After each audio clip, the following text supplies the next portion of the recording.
Hola, soy José Manuel Serrano Cueto, escritor y director de cine. Me han propuesto hacer este pequeño taller sobre ciencia ficción, de la literatura al cine. Tenemos apenas 15 minutos, o sea que nos va a dar tiempo de hablar muy poquito.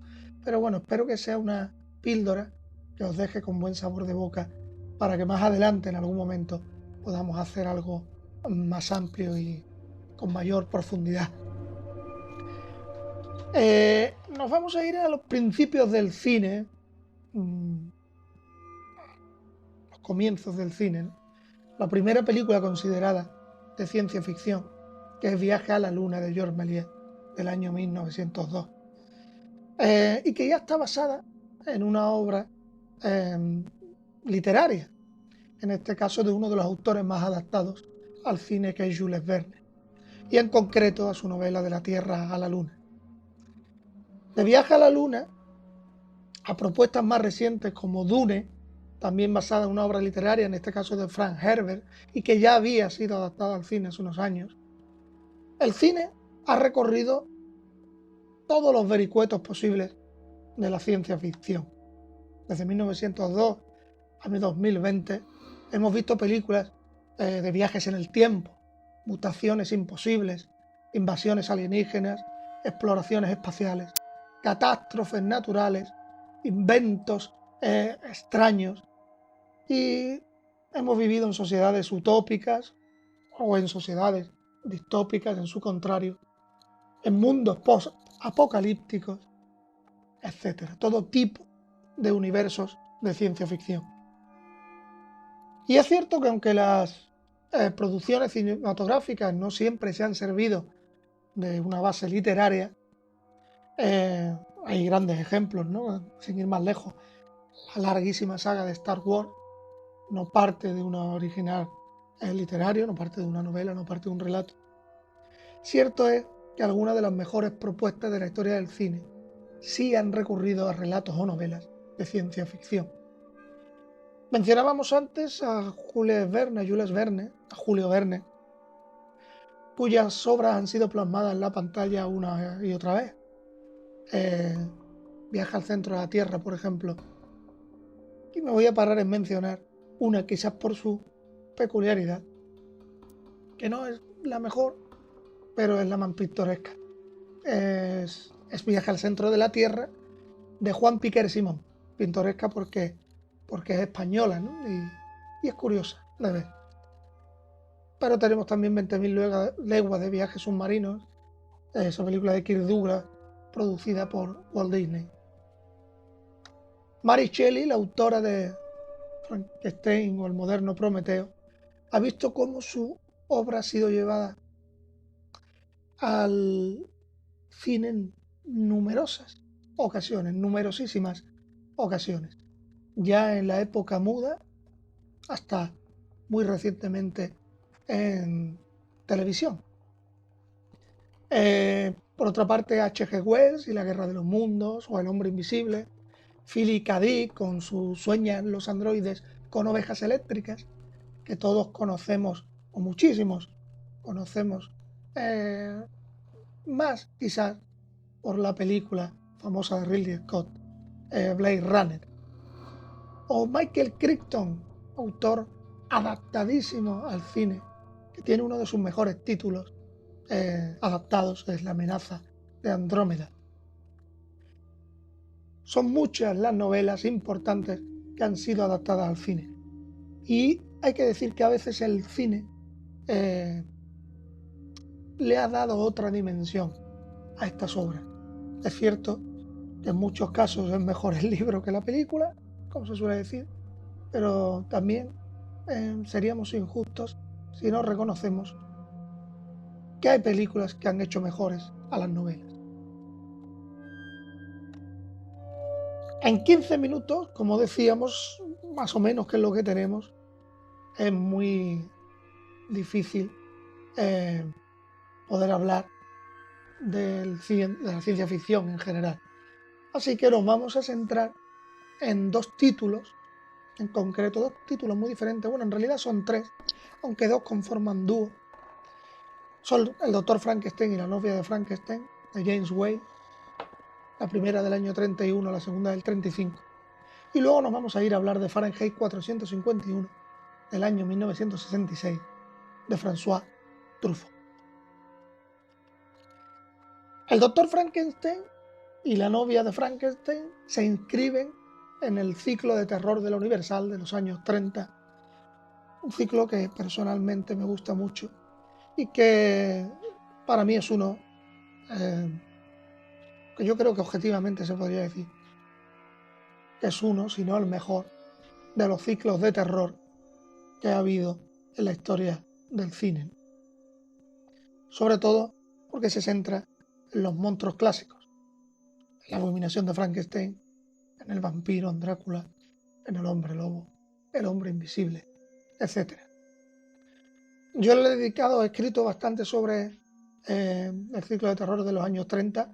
Le dediqué un libro de monstruos y hombres, Los Reyes del Terror de la Universal, centrado en Bela Lugosi, en Boris Karloff, en Lon Chaney y en John Carradine, en los actores que más hicieron por ese ciclo de terror de la Universal, que se produjo en los años 30 y que yo conocí sobre todo por un ciclo que se emitió en la segunda cadena de televisión española hace ya bastante tiempo. Bien, este díptico del Doctor Frankenstein y la novia de Frankenstein, más que irse al original literario de Mary Shelley, parten de una obra teatral. Los guionistas de las películas se basan más en los libretos teatrales que en la novela de Frankenstein, como sucedió con el Drácula de Todd Browning que protagonizó Bela Lugosi. Por eso se simplifica mucho el argumento de la novela y los personajes se esquematizan, no tienen esa profundidad que podemos encontrar en la novela, sobre todo en la novela de Mary Shelley, en Frankenstein o el moderno Prometeo, donde la abominación tiene un carácter profundo filosófico que no encontramos en el díptico de James Whale. Sí, en el año 94, en la película de Kenneth Branagh, donde el monstruo de Frankenstein, interpretado por Robert De Niro, sí respeta más o menos esas disertaciones filosóficas que el personaje se marca en la novela. Pero como decíamos, en este díptico de los años 30 no, porque tienen más su mirada puesta en las obras de teatro. En realidad se intenta simplificar todo esto pues porque se pretendía que esas películas fuesen a un público general, más amplio, ¿no? Entonces meter toda esa profundidad de la novela quizá no era ideal si se quería llegar a la mayor cantidad posible de público y la mayor variedad posible de espectadores. En Frankenstein se plantea el socorrido tema de la osadía del ser humano jugando a ser Dios. Y por esto se pone sobre la mesa el eterno conflicto, ¿no?, entre la ciencia y la religión. Pero como no hay tiempo para adentrarnos en profundidad en esto, gran variedad de temas, controvertidos e interesantes todos ellos, me gustaría mejor lanzaros a vosotros una pregunta. ¿Cuál es el verdadero monstruo de la historia? Tenemos a un padre, entre comillas, que ha creado un ser, que ansiaba crearlo, y lo hace, lo consigue. Y el monstruo, nace como cualquier niño con el deseo de ser amado, pero sin embargo, es rechazado casi al instante de venir a la vida. Tiene razones suficientes Víctor Frankenstein, aunque en las películas se le conoce como Henry, se le llama Henry Frankenstein, para desentenderse de su creación. ¿No es responsable Víctor Henry de sus actos? ¿No merece la abominación, el cariño negado? Por eso vuelvo a esa pregunta inicial. ¿Cuál creéis realmente es el monstruo de esta historia?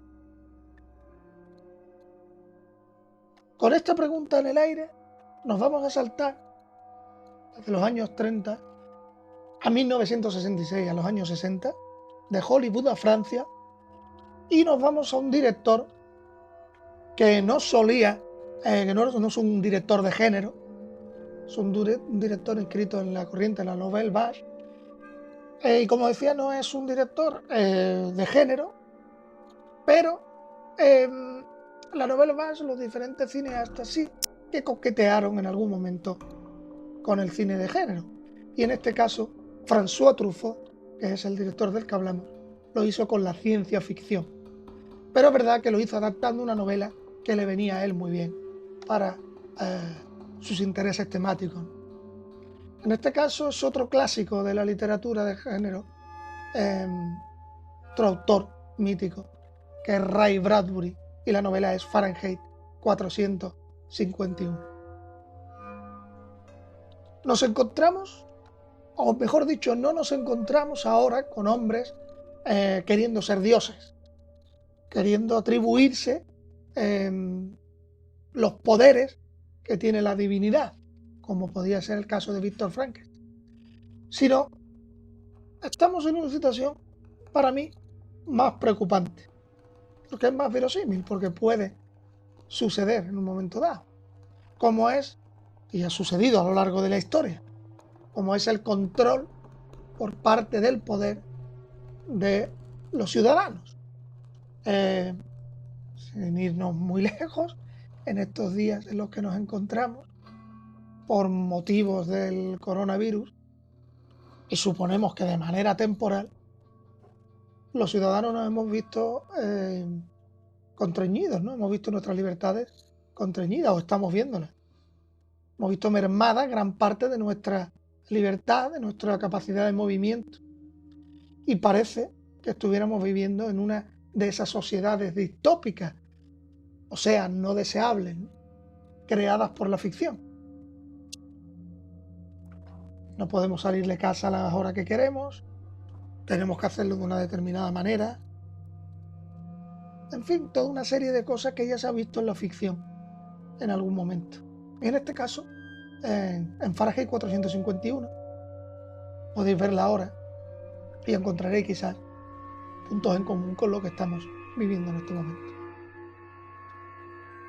Especialmente en el abuso, en el uso, pero sobre todo en el abuso que hacemos de los medios visuales, tanto en televisión como en internet hoy, en detrimento de la palabra.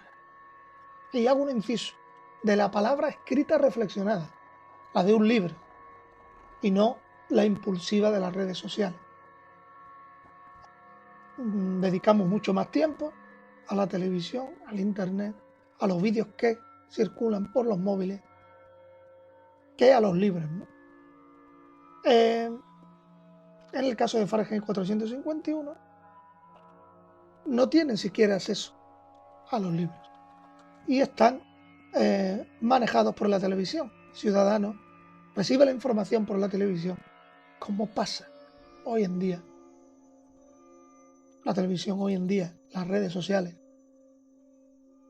el móvil, los vídeos que circulan, los bulos.